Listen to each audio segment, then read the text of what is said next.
Okay guys, welcome to another lesson of Arnis Creative Flow. Hit subscribe and love and hit a little heart or something if you love the lessons that you've been getting over these last number of weeks. I'm Hubert Border, your coach and mentor. This is Ewan Jenkins. You've seen him now several million times in my videos. He's been a great help for allowing me to train and teach these lessons in his backyard. Thanks again, Ewan. Today's lesson will be on the difference of the blade. In the Philippine culture, they have millions of types of blades. The Chris blade, which I showed in a previous video, which is very common, but this is just another type. And they all have different functions. Some of them are double-sided blades and some of them are just single-sided blades. And some of them will have a hilt that covers a portion of the hand to protect it. But it'll also have a blade on it so that you could use it if you needed to. This is somebody very important calling me, but we won't let it interrupt this lesson. So today's lesson will be on the difference, as I said, between the blade and the baston. When we have the stick, also called the baston, sorry, I forgot to promote my sponsor. Actually, they're not my sponsor yet, is my Ray-Bans. What's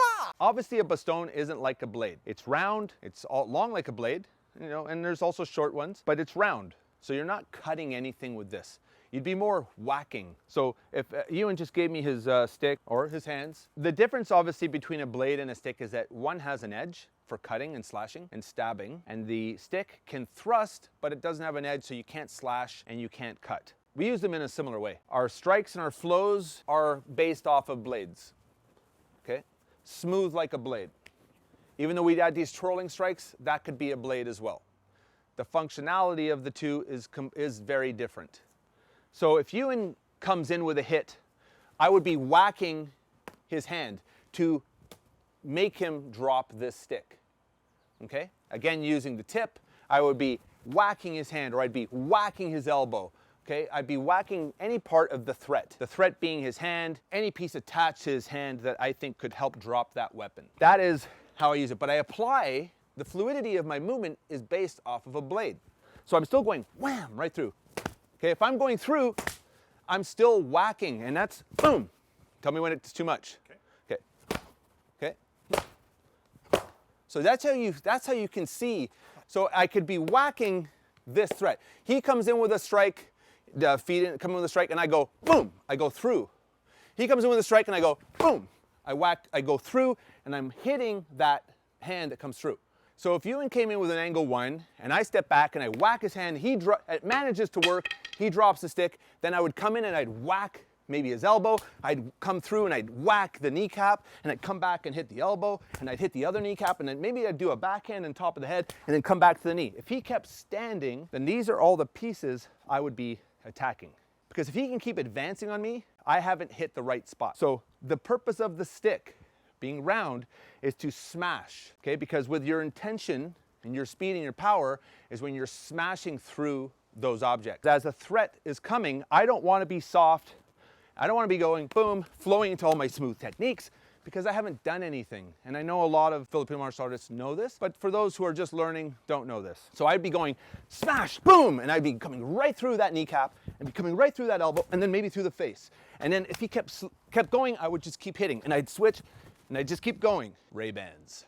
Always stay on. Okay, so that is the functionality of a stick. It's based off of a blade, but the functionality is different, as you just saw. The application, he comes through and I whack it, boom.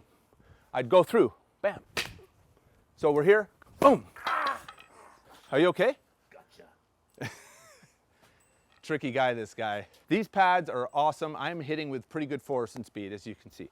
So I did a backhand on that, but that's the idea of the stick. And then I would follow up in the flow of techniques that you learn with all of the other single techniques that you do. And they all have applications, which I will show you. Whoosh. Now we do the blade. Filipino martial arts is about preserving life, not taking it. That's why we attack the limbs.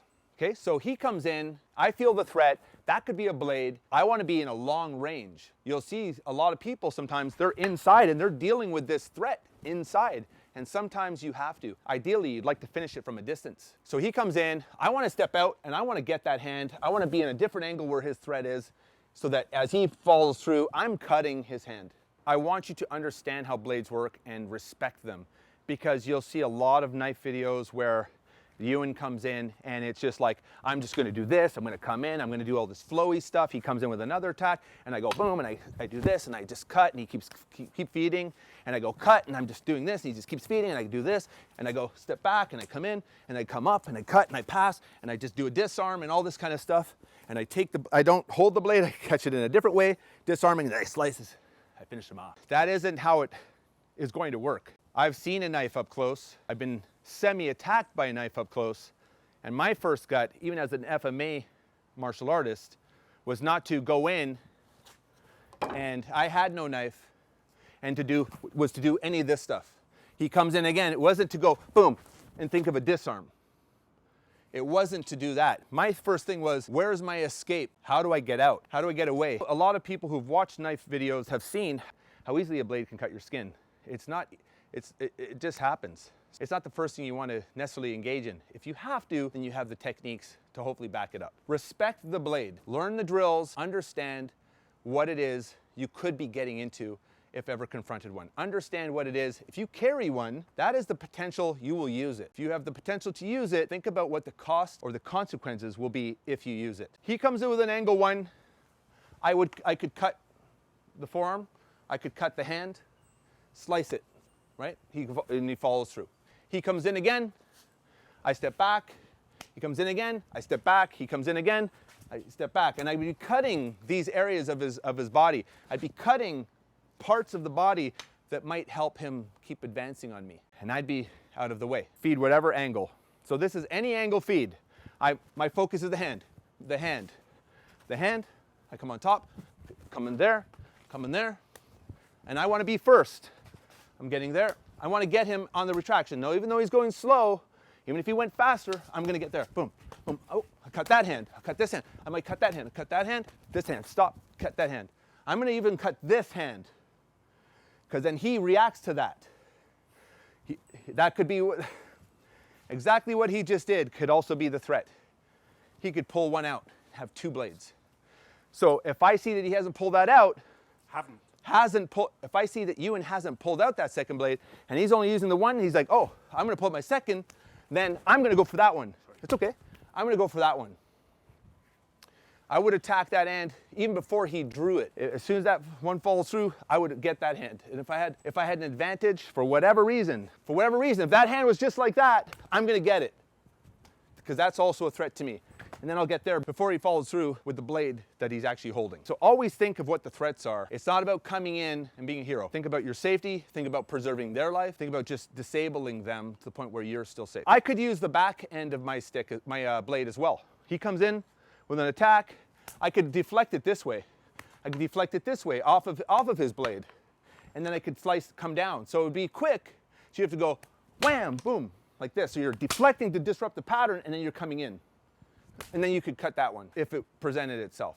Okay, so the back end also has a purpose, but not necessarily the same as the stick. So now we'll just feed random strikes. So I'm just going to cut, boom. I could cut there, boom. I'll go there, boom. I'll move around. So you can see if I end up getting in harm's way, then my blade is up to defend. Okay, and again, he's going easy. Boom, cut that one, boom. I'm going to get in, whoa. Now I'm really in, so I have to control this blade, and I wouldn't grab the blade, but if I did, I'm gonna flat palm it. I won't grab it with my full hand, like I'm cupping, just enough to control it, or I'll control his thumb, right? And I might cut his hand or his arm, and then disarm it this way, and then finish up with the cuts. Ewan is feeding, and boom, and I might get caught here. I'll cut the hand, disarm, cut the leg, cut the arm, and as you can see, he's got another threat. That comes out, and I might just cut this way, and then cut this leg. Obviously, this scenario is not accurate. I'm not really attacking Ewan. He's not really attacking me. We're going through a simulated scenario, kind of like we do in all of the training sessions that you do at any martial art club. But there is a real side to this. If somebody pulled out a real blade, it's a real threat. How do I want to use my blade to defend myself against the attacker? And how will I not get cut? How will I be safe? Behind this all is, make sure when you're training your Arnis or your Filipino Martial Arts, Kali, Escrima, whatever you want to call it, that it has a function to it. Don't just go through a bunch of flow drills without understanding how to apply it.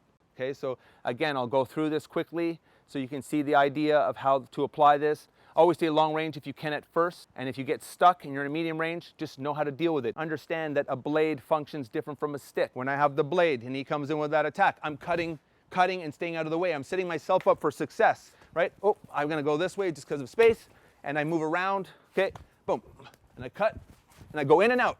Oh, so I'm gonna change my pattern. So see how I'm coming underneath? I could have caught it like this and done a disarm, but I'm not, okay?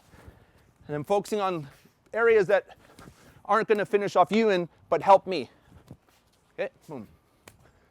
And I come in and out, because I wanna be able to take advantage of these. I maybe even wanna step on his foot to throw him off balance. So at the end of it all, if you pull out a blade, don't be a hero unless you really have to be. Understanding you have this kind of power to hurt somebody or finish them, and understand what the consequences are to them and to you. Thanks again, Ewan, for helping me again in this tutorial. I'm Hubert Border. Hit subscribe and thumbs up if you liked what I'm doing. Finish this off, Ewan. Yeah.